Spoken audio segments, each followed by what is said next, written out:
Hello and welcome to the Gooner Talk. Back again with you guys for another show, for another episode of our Raw Reaction series, and specifically the Arsenal transfer show. And you join us for episode 100. We have done these every single day for the past 100 days. Me getting up at 8 a.m. or way before that, to be fair, to prep and get ready for the show for the last 100 days. And if you'd have said to me that at the start of those 100 days, when you get to that 100th show, not only would have Arsenal only made 3 signings, one of which was a first teamer, although it does look like, to be fair, Lokonga could be a first team player. What's rather interesting is that if you'd have said that you'll have a new job by your 100th show, in which you will start on that day, and you will have hit 26,000 subscribers, which we did this morning, I may have said that you were a little bit mad. But all of those things have happened, and it's quite surreal. Yeah, it's exciting. It's new. It's going to be fun. I can't wait to show you what we're going to be getting up to with Reach and Football.London and seeing everything that's going to be going on over there over the next months and beyond as well. It's a really exciting time, and you guys have joined us along this journey. Some of you may have joined us from episode 1. Let us know if you have tuned in for every single one of the 100 episodes that we've done every morning. I know those that are in the West would have to be getting up at a ridiculous o'clock every day if you have done. But if you've tuned in to just one of these shows, or maybe this is your first show, first of all, welcome. I hope you enjoy the content that we've got for you guys on the channel. I wish you would drop a like on the video. And if you are indeed new, then please do drop a button press on that subscribe symbol that is on your screen. That would be great.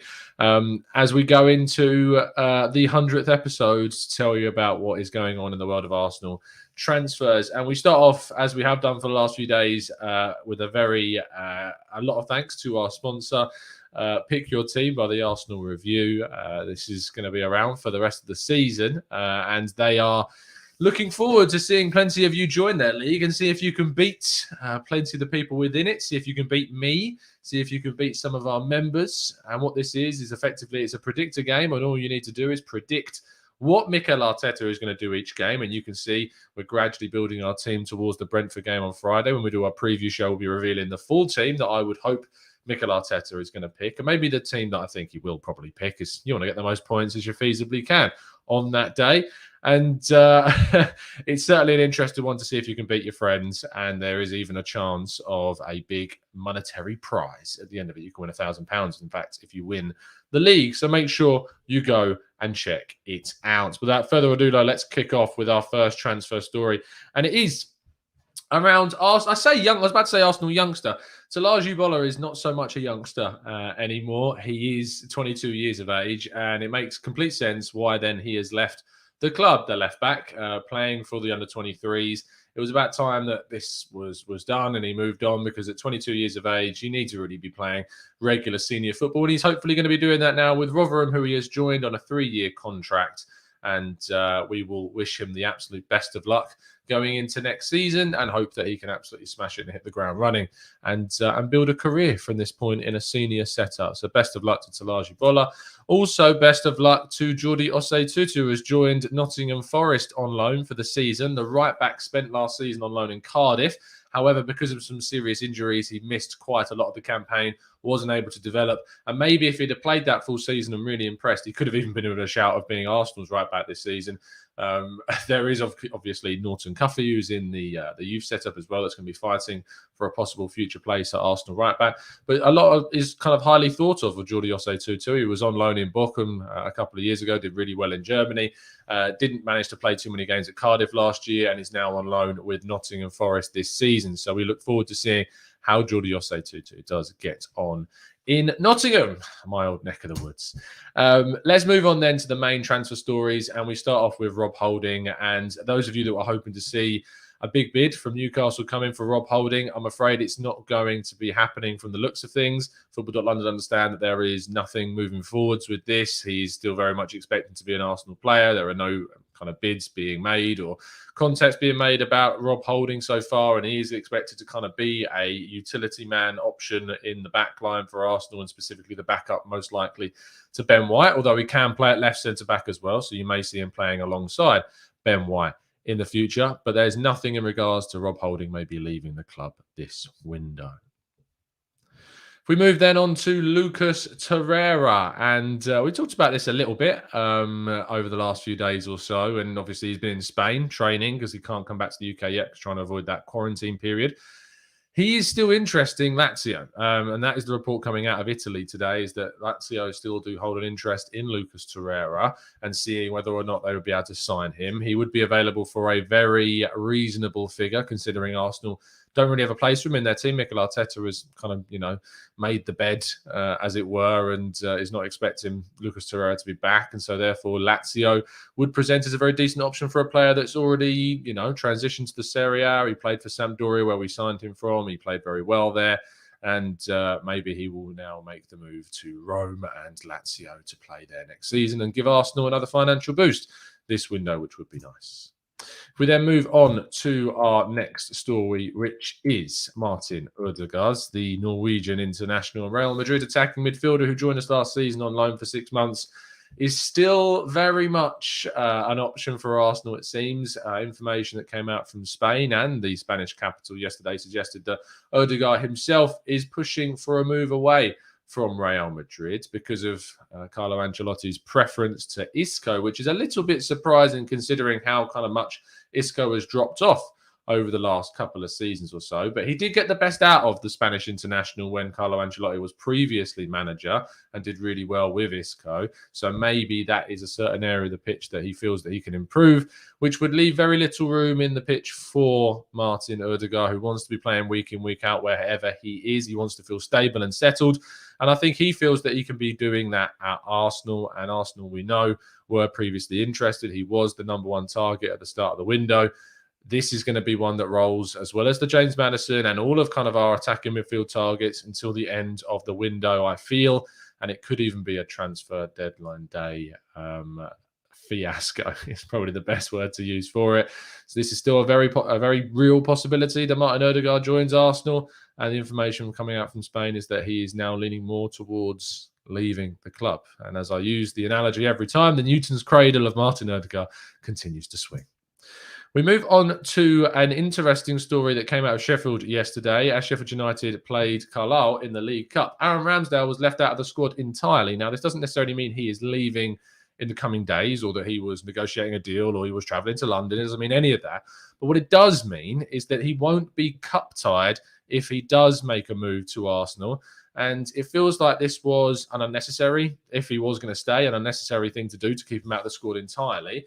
But being Arsenal's second goalkeeper, you would imagine he would be playing in the League Cup for Arsenal, were that the case. And maybe in the discussions that have gone on between Sheffield United and Arsenal, one of the things and one of the requisites throughout the discussions has been that Ramsdale wouldn't play in the cup game, so therefore he wouldn't be cup tied, and Sheffield United may not miss out on losing that amount of money that they could get. And it is a significant amount of money. Football.London also understands that a fourth bid could be made very soon for Aaron Ramsdale. Whether that fourth bid goes beyond the £30 million figure, we will wait and see. But a third bid has supposedly been put in. It was reported to be around the 26 million, with 18 million plus 8 million in add-ons. It is really increasing the price of Aaron Ramsdale. I can't get behind this kind of figure for a backup goalkeeper, and for a goalkeeper that's relatively kind of, there's a lot of questions surrounding him. Still think he's a good goalkeeper. I just don't think for that amount of money it's really worth going in for in that kind of level. But left out of the team yesterday could be a bit of a hint going forwards. We then look at Tammy Abraham. And this is, David Ornstein tweeted just before we went live that Roma have an agreement with Chelsea over a permanent deal, which does include a buyback clause within it. But the player is so far undecided. He has spoken with Jose Mourinho, and there are representatives expected to fly from Rome to London, which I'm in confusion about how that may happen with quarantine rules, although I'm not up to date on kind of the whole green, red list, amber list sort of thing. But there's supposed to be talks between Abraham and Roma in the coming days to try and convince him to join the Italian club. He is still, as I've said, undecided, with both Arsenal and West Ham interested parties in the former Swansea, Aston Villa, Loney from the other seasons ago. And it's going to be interesting to see what happens with Tammy Abraham this window. Arsenal are clearly interested, it seems, in the play. Otherwise, it wouldn't seemingly be going on as long as it is and lingering as long as it is. but Roma are definitely in the driving seat. They're the ones that have agreed to get a deal with Chelsea. Interesting that Chelsea wanted a buyback. Arsenal would never allow Chelsea to put a buyback clause, I would hope anyway, into any deal of it if we were able to sign him. I don't see a huge point in doing this deal. I've talked about this at length, so I'm not going to go into it now. But I just feel like it's a lot of money to spend when we need to spend money on other areas as a bigger priority. And now we move on to our final story, and that of Bernardo Silva, a player that we know has been made available by Manchester City. Pep Guardiola has said it himself that the player is open to leaving, with the competition for places at the Etihad Stadium exceptionally congested this season, with Grealish in, Foden there, De Bruyne, Mahrez, Sterling. You've got a lot of players, Ferran Torres as well, of course. So really unsurprising that Bernardo Silva is available. If Arsenal can do this deal, it would be a very interesting signing to do. I'd lean more towards a Maddison deal, but Bernardo Silva is still a very good player. And I would encourage people, if you see kind of people saying, I would prefer this player, that player, that player, that doesn't mean they don't necessarily like Bernardo Silva or anyone for that matter. It just means that they prefer someone over them. But I certainly appreciate Bernardo Silva. I think he would upgrade our team. Absolutely. And if there's a deal to be done and Arsenal get it done, I would be excited about this deal. That's for sure. And to see how he could fit into the Arsenal team. We will wait and see. But Arsenal supposedly in talks with Manchester City about this deal, reported yesterday by a number of different outlets. So let's track this one. Let's see if it can be done. And let's move forward with it. And that completes the news for today. And our 100th show. Thank you so much to the over 700 of you that are currently watching. Please do drop a like on the video to show your appreciation and support for the last 100 shows in a row every single day. And hopefully by the end of the window, we can bring you some good news. We are going to move on to your questions for the next 10 minutes or so. It's going to be a quicker one today because, as I say, start the new job. Got to be ready, got to be prepped for the day going in. So we'll stick around for a little bit and answer some of your questions. But if you're not sticking around, then please make sure you drop a like on the video and subscribe before you go. And massive thank you to everyone that's helped us hit 26,000 subscribers today as well. It's all happening. Venkatesh says, if Odegaard is pushing for a move, could we get him for a cheaper price than the expected kind of figure, which we could then get him for around 30 million offer with add-ons, or could we get him for even less than that? I think Real Madrid have kind of got their price of what they would accept. They have all the balls in their court, as you will. You may be able to kind of negotiate down if he pushes for a move, but I think you'd be hard pressed to get it down even further than £30 million, to be honest. Hussam says, do you see Bernardo Silva as a 10? I would like to see Bernardo Silva in a Cazorla type role in the squad.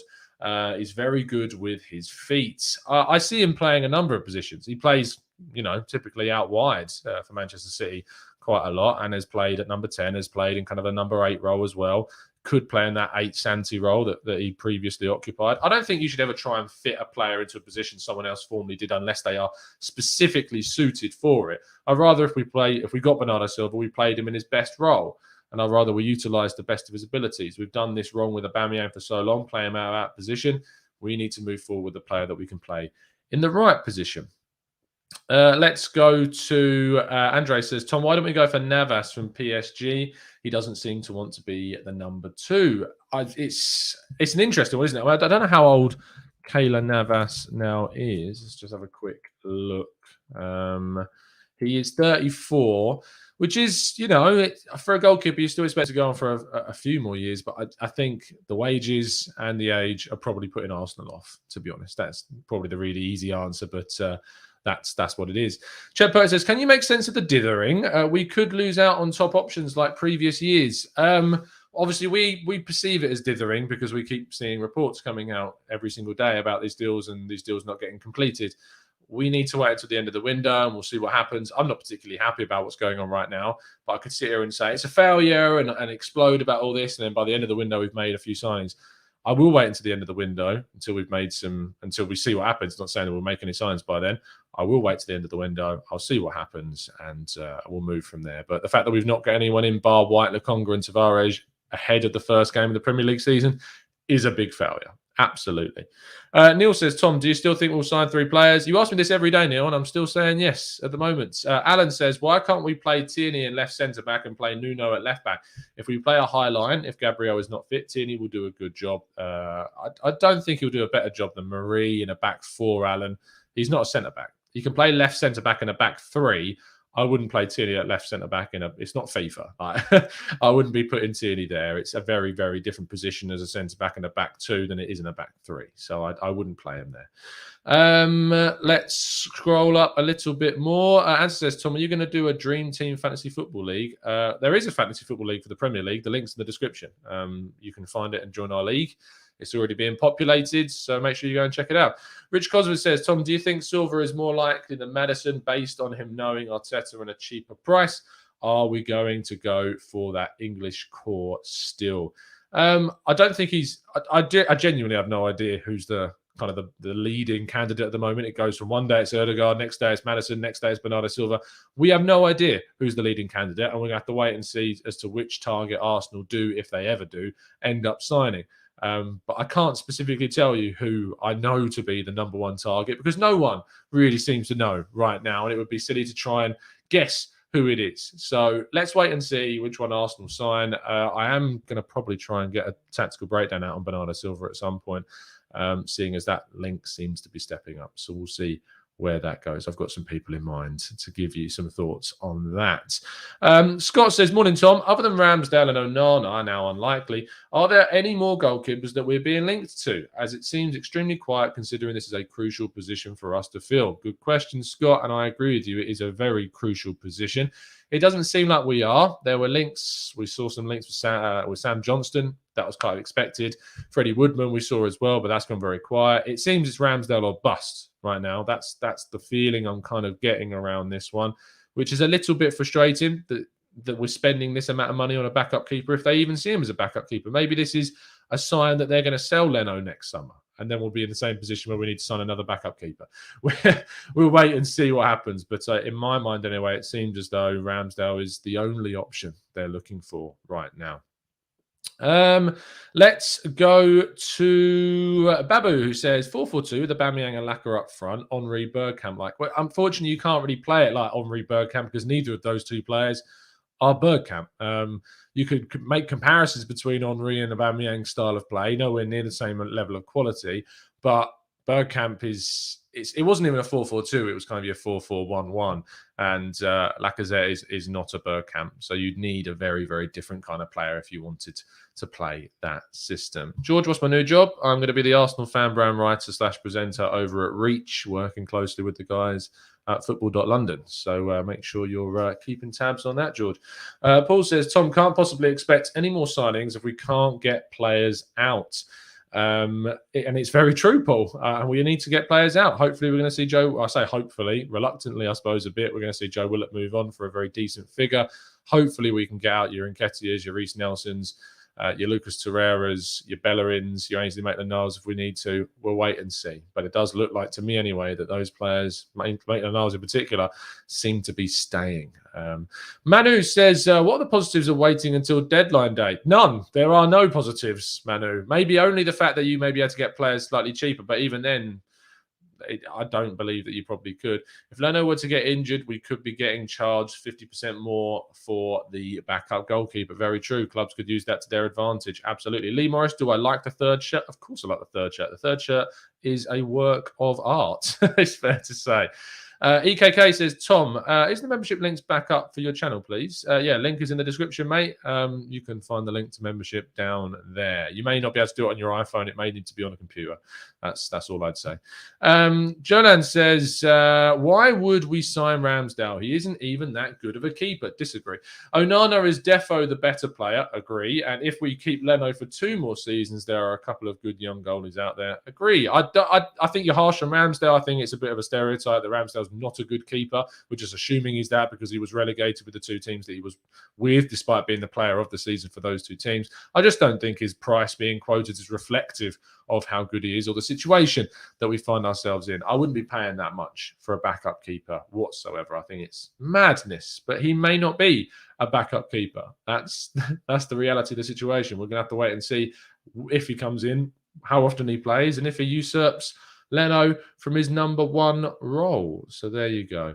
Mr. Harrison Carnaby says, is that true? Surely we can sign players and not register them. We can. It just isn't very smart. This is what I would say. Why not pick up Neto from Barcelona? Pretty sure he might be a Kia a client, and that would definitely put me off it. And he's not homegrown, Dean, and we need to add some homegrown. I can understand that kind of school of thought from the club in that sense of the word in that area. So there you go. Chet Pert says, why we got charged 35 million for Mustafi is because we waited until deadline day and we were desperate for a centre back. Did we sign Mustafi on deadline day? I can't remember that far back if it was on deadline day. That's some knowledge if it is true. Nathan says, are you still confident of us getting 3 more players? Who do you think they would be? Again, I can't tell you who they'd be. I have no idea. It's just a prediction. I feel like there is time to get 3 in. I don't know whether we will. I feel like at the end of this week, it will go down to 2, but we'll wait and see. But no, Jahan, there's no news on Gimalish, and there's no news on Trippier either. Apologies to disappoint you. And that is where we're going to wrap up today. Thank you ever so much, guys, for tuning in and listening. Really appreciate your support, as always, for, as I've said already, for about 1 million times, or maybe 100, because it suits you more, the 100th episode of the Arsenal Transfer Show. We will continue to bring you all the latest Arsenal news and keep you up to date with it. There may be some shows now with the new job in that are, affected, because the new job is the #1 priority. So apologies if that does happen, but work comes first, as always. So I'll make sure to keep you up to date of when the shows will be dropping, but for now you can assume 8 a.m. until I say otherwise. But other than that, it's been an absolute pleasure, guys, to speak to you, and we will see you again very, very soon. And we are now only a couple of days away from the first game of the season. See you soon, guys. Have a fantastic day, and see you later. And as always, up the Arsenal.